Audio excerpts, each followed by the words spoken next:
बाज़ैद नाम के एक साहब हैं, पंजाब में रहते हैं, जो तकसीम हो गई, अब पाकिस्तान बन गया, पहले वो पाकिस्तान नहीं था, हिंदुस्तानी था। तो उनकी 3 बीबियां थी। अब तीनों बीबियों से वो उनका हक अदा करते थे, मगर अपने रूम में सोते थे और उनकी खिदमत उनका नौकर करता था। बड़ा आदमी, जागीरदार आदमी था। तीसरी बीबी बड़ी नेक थी। उसने एक दिन अपने, मैं कहता हूं औरतें अगर चाहें तो मर्द को नमाजी बना देंगी, मैं सही कह रहा हूं। औरतें अगर चाहें तो मर्दों को नमाजी बना देंगी। औरतें अगर चाहें, अरे औरतें तो क्या क्या बना देती, जरा बोलो तो सही जरा यार, अरे जरा बोलो तो सही, क्या क्या नहीं बना देती। मैं कोई बात कोई गलत तो नहीं कह दी? दीवाना औरतें बना दे, माँ बाप से औरतें हटा दे, है ना? तवज्जो है कि नहीं? औरतें चाहे तो नमाजी बना सकती हैं, रोज तो के नमाज पढ़ा करो, मगर मियां थोड़ी मेहनत लगती है। भाई किसी को नमाज की आदत डलवाना कोई छोटा मोटा काम तो नहीं है। मुझे बताओ आप, एकदम थोड़ी एक बार कह दिया, 2 बार कह दिया, 3 बार कह दिया, फिर किसी ने उल्टा जवाब दे दिया, नाराज हो गए। नहीं नहीं, मियां उस औरत ने क्या किया जरा गौर करें। बाज़ैद जो वो एक बहुत बड़ा जो जमींदार है, उसने अपने शौहर के खादिम से कहा कि जो दूध तू लेके जाता है तू नहीं लेके जाएगा, बल्कि मैं लेके जाऊंगी। उसने कहा ठीक है मालकिन। नौकर की औकाती कितनी होती है, वो पीछे हट गया। ये दूध का प्याला लेकर के गई पहले दिन और जाकर के अपने शौहर के करीब बैठ गई। और बैठने के बाद उसने दूध दिया। उसने कहा तुम कैसे आ गई? का मेरी खिदमत का, आपकी खिदमत का मेरे ऊपर हक है ना, आप मेरे शौहर हैं, मैं आपकी खिदमत करूंगी, खादिम क्यों करेगा? मर्द ने सोचा समझा, चौधरी आदमी था, बहुत जल्दी तो दिमाग में मानते नहीं ना ऐसे लोग। उसने माना नहीं बहुत जल्दी। उसने कहा ठीक है, बैठ गई। बैठने के बाद बोली थोड़े पांव दबा दूं आपके? कहने लगे हाँ चल, तेरा दिल करता है तो दबा दे। तो कोई 25-30 मिनट पांव दबाए और पांव दबाते दबाते उठ गई। रात का वक्त हो चुका था। उठ के बोली अगर आप इजाजत दें तो फजर में उठा दूं आपको। नहीं, मुझसे फालतू बात ना करना, फालतू बात मुझसे।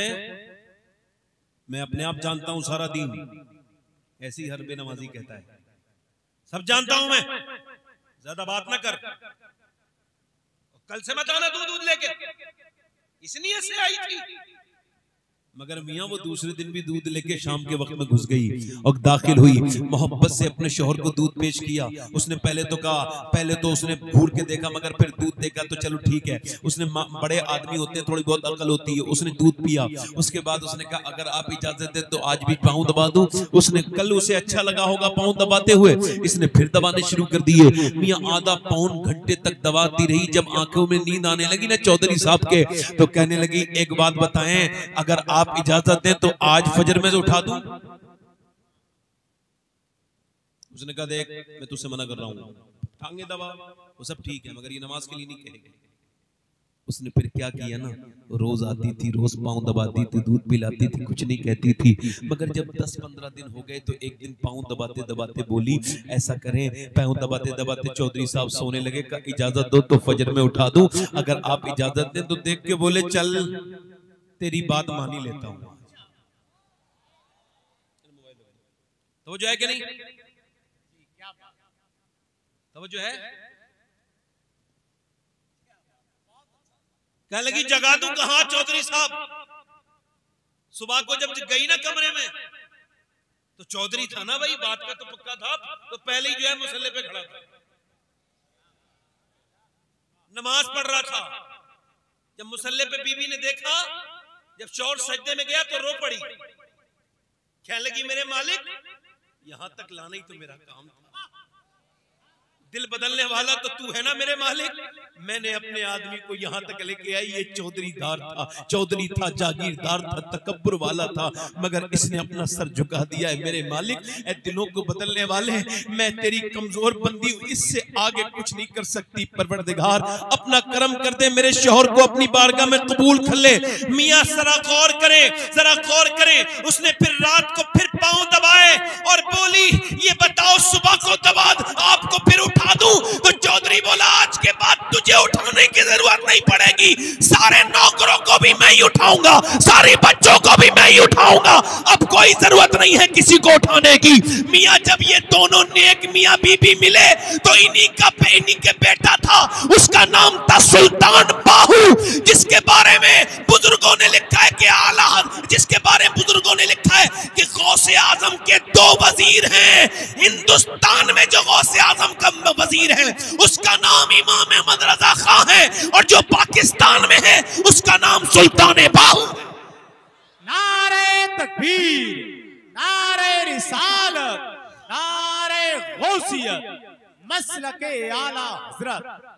दाता बाहू उनके शेर सुने होंगे, तस्बीह फिरी पर दिल नहीं उठे, की लेना तस्बीह पढ़ के हूँ, इल्म पढ़ा पर अदब न सीखिया, की लेना इल्म नु पढ़ के हूँ। ये उन्हीं के सब शेर हैं। दाता बाहू मैं कहता हूँ माँ नेक होती हैं, जब घर के माहौल अच्छे होते हैं तो फिर अच्छे बच्चे दरियाफ्त होते हैं। आप इन बच्चों से पूछ लो, इन लड़कों से पूछ लो, ये जो शादियों में शरारतें करते हैं, ये जो मियाँ नाचते हैं, कूदते हैं, डांस करते हैं, ये जिनकी पैंटें बेकार, कपड़े बेकार, ये जो खड़े होकर पेशाब करते हैं, ये डीजे पर नाचने वाले, ये कानों में लीड लगा करके नाचने वाले बेहया बेखैरत, इनकी माँ से सीने पे हाथ रख के कसम ले ले पूछो कि पता दिल पे हाथ रख के औरत, ये जो तेरा बेटा डांस करता है, नाच गाना करता है, जब ये पेट में था तो तूने फिल्में देखी थी कि नहीं देखी?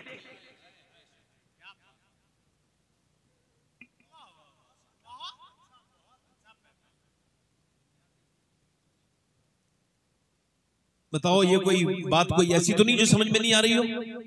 ये बच्चे जो नाचते हैं, कूदते हैं, इनकी माओ से पूछो कि जब ये पेट में थे तो फिल्में देखी थी, चलती थी दूरदर्शन पे फिल्म। अरे जरा सा भी तो काफी है ना, जहर तो थोड़ा ही जहर काफी होता है। अल्लाह अकबर, जरा गौर करें आप। बचपने की बात कर रहा हूँ, बचपने में वो एक नाटक आता था, सिंदबाद जहाजी आता था, अलिफ लैला। मेरे टाइम सब थे कि हमारा भी दिल चाहता था बचपन में देखने जाए। तो एक बार चोरी छुपे चले गए, जब वापस आए तो उन्होंने इतना मारा और एक ही लफ्ज कहा कि अगर जायज होता तो टीवी सबसे पहले मैं लेके आता। और वो कहते थे कि सही अच्छे समझदार हिंदू भी अपने घरों में टीवी नहीं लाते। ये उस जमाने की बात कर रहा हूं, ये शुरू जब उरियानियत आई थी। ये जो नाच है, और हिंदुओं में भी ऐसा मौजूद नहीं था जैसा अब तो बच्चे मोबाइलों में गंदी तस्वीर देख रहे हैं। और इस कौम के खिलाफ सारी दुनिया है, आरएसएस के खिलाफ। हिंदू सारे जो है ना, कुछों को छोड़ के अच्छे हिंदू भी हैं, ऐसा नहीं सारे हिंदू बुरे नहीं, मगर अक्सर कुफ्फार मुसलमानों के खिलाफ हैं। मगर इसके बावजूद मुसलमान अपनी हरकतों से बाज नहीं आ रहे हैं। कोई काम कमी छोड़ी है, वो एहतजाज कर लेंगे, इधर जाएंगे। एहतजाज करना अच्छी बात है, मैं कंडम नहीं कर रहा हूँ, मगर एक बात मुझे बताएं, मैं पूछना चाहता हूँ। ये एक होता है गुनाह, एक होता है खुल के गुनाह। तो उलमा ने लिखा है जो छुप के गुनाह किया जाता है वो गुनाह रहता है, और जो खुल के गुनाह किया जाए वो फिर गुनाह नहीं होता, फिर वो बगावत हो जाती है। क्या हो जाती है? बगावत। और वो भी अल्लाह के साथ बगावत हो जाती है। ये जो खुल के शादियों में डांस करवाते हैं अपने बच्चे की शादियों में, ये जो जिनके दिलों में ये कहते हैं इनकी बहू इनका कहना मानेंगी। ये जो शादी के वक्त नाचते हुए बहुओं को लेकर के आया है, नचाते हुए बहुएं आई हैं, जब ये शैतान के साथ आई हैं तो शैतान की सारी बुराइयां साथ नहीं लेके आई।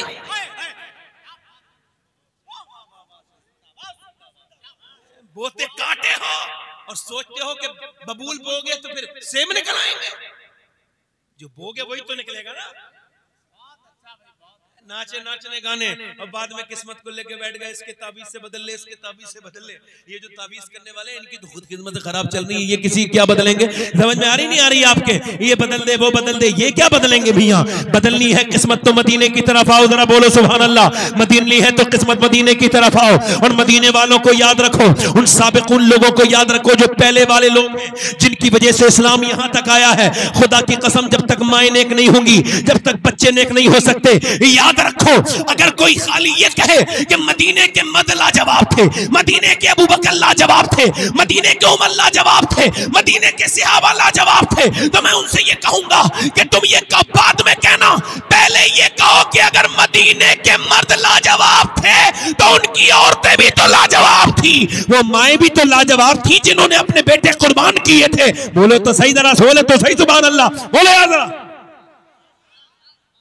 खाली मर्दों को कहोगे, खाली मर्दों को कहोगे इस्लाम का हक नहीं अदा होगा। मियां वो औरतें भी लाजवाब थी जिन्होंने पाल पाल कर अपने जवान बच्चे मेरे नबी की बारगाह में कुर्बान कर। सुभान अल्लाह, सुभान अल्लाह। खाली औरतों मर्दों को अरे वो औरतें बेच दी थी जवान अपने बच्चे कुर्बान होने के लिए। आजकल की जमाने की औरतें, अच्छा वो लोग तो समझ ही जाएंगे ना इस बात को, जो अपनी बीवी की कहने की वजह से अपनी बहन के घर भी नहीं जाते, वो तो समझ जाएंगे ना इस बात को, उस जमाने की औरतें कैसी होंगी। अच्छा मेरी बात जरा शॉर्ट में सुन लो, ये बात बड़ा इस पर डिस्कस चल रहा है, बीबी का गुलाम कौन होता है, तो मैंने इस पे रिसर्च कर लिया है। हाँ सुनो, तहकीक ये है कि जो अपनी बीवी का कहना माने वो गुलाम नहीं है, जो बीबी के काम में मदद कर दे वो गुलाम नहीं है, जो बीबी की बीमारी में उसका हाथ बटा दे वो गुलाम नहीं है, जो बीबी के मैके वालों की इज्जत करे वो भी गुलाम नहीं है, जो बीबी के घर वालों मैके में उसकी अपनी सास की बात मान ले, ससुर से की इज्जत करे वो भी गुलाम नहीं है। हाँ, जो अपनी बीवी के कहने पे अपने सगे रिश्तेदारों को छोड़ दे वो बीबी का गुलाम है।